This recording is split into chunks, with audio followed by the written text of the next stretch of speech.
Hi అండి, అందరూ బాగున్నారా? నేను బాగున్నాను. మీరు బాగుండాలని మనస్ఫూర్తిగా కోరుకుంటున్నాను. ఇవాళ మన కిచెన్లో వచ్చేసి స్పెషల్ అండి, సేమియా సగ్గుబియ్యం పాయసం అండి. చాలా అంటే చాలా టేస్టీగా ఉంటుంది.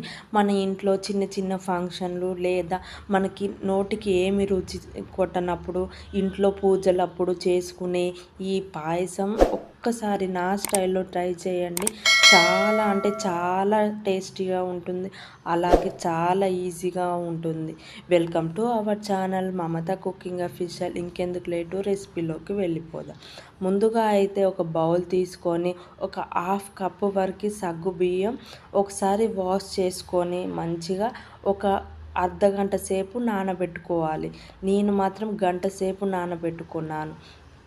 మీ ఇష్టం, మీకు టైంని బట్టి నానబెట్టుకోండి.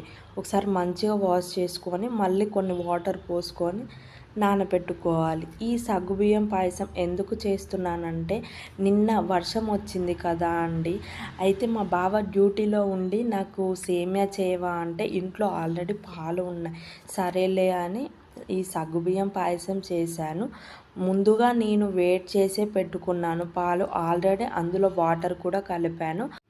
లీటర్ పాలకి సగ్గుబియ్యం తీసుకున్న కప్పుతో 2 కప్స్ వాటర్ కలిపిన తర్వాత జీడిపప్పు, బాదం పప్పు, కిస్మిస్ కూడా పక్కకు పెట్టుకున్నాను. ఆ తర్వాత ఒక బౌల్ తీసుకొని అందులో ఒక 2 టేబుల్ స్పూన్ నెయ్యి వేసుకోవాలి. నెయ్యి ఇష్టపడని వాళ్ళు ఆయిల్ కూడా తీసుకోవచ్చు, కానీ నెయ్యి వేస్తేనే బాగుంటుంది ఈ పాయసంలో. ఆ తర్వాత బాదం పప్పు, జీడిపప్పు మీడియం ఫ్లేమ్ టు సిమ్లో పెట్టుకొని మంచిగా ఫ్రై చేసుకోవాలి. బాదం పప్పు, జీడిపప్పు ఫ్రై అయ్యాక కిస్మిస్ వేసుకొని కూడా ఒక 2 సెకండ్స్ ఫ్రై చేసుకుంటే సరిపోతుంది. అలాగే అదే నెయ్యిలోనే మళ్ళీ 1 కప్ సగ్గుబియ్యం తీసుకున్న కప్పు ఉంది కదా, ఆ కప్పుతో కప్పు సేమియా తీసుకొని సిమ్ములో పెట్టుకొని మంచిగా ఫ్రై చేసుకోవాలి. గోల్డ్ కలర్లో వచ్చే వరకు ఫ్రై చేసుకోవాలి. ఈ సేమియా మనకు మంచిగా ఫ్రై అయితేనే సేమియా పాయసం అనేది మంచి టేస్ట్ ఉంటుంది. ఆ తర్వాత పాలు కూడా ఒక 2 నిమిషాలు మరిగించుకోవాలి. అది ఆడ మరుగుతూ ఉంటే మనం ఇక్కడ ఇవన్నీ కట్ చేసుకుందాం. బాదం పప్పు, జీడిపప్పు కట్ చేసుకొని పక్కకు పెట్టుకోవాలి. మీరు కావాలంటే అలాగైనా వేసుకోవచ్చు. నేనైతే చిన్న చిన్న కట్ చేస్తున్నాను, ఎందుకంటే మనం తినేటప్పుడు ఒక చిన్న చిన్న పీసెస్ మన ఒక్కొక్క స్పూన్లో ఒక 2 వచ్చిన మంచి టేస్ట్ ఉంటుంది.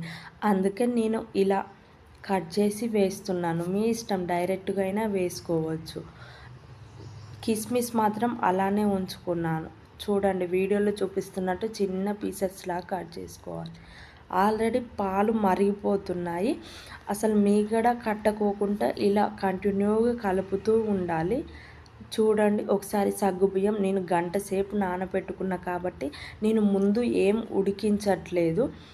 తర్వాత మనం మరిగిన పాలల్లో సేమియా వేసుకొని మీడియం ఫ్లేమ్లో ఒక 5 మినిట్స్ మంచిగా మరగనివ్వాలి. ఒకవేళ మీకు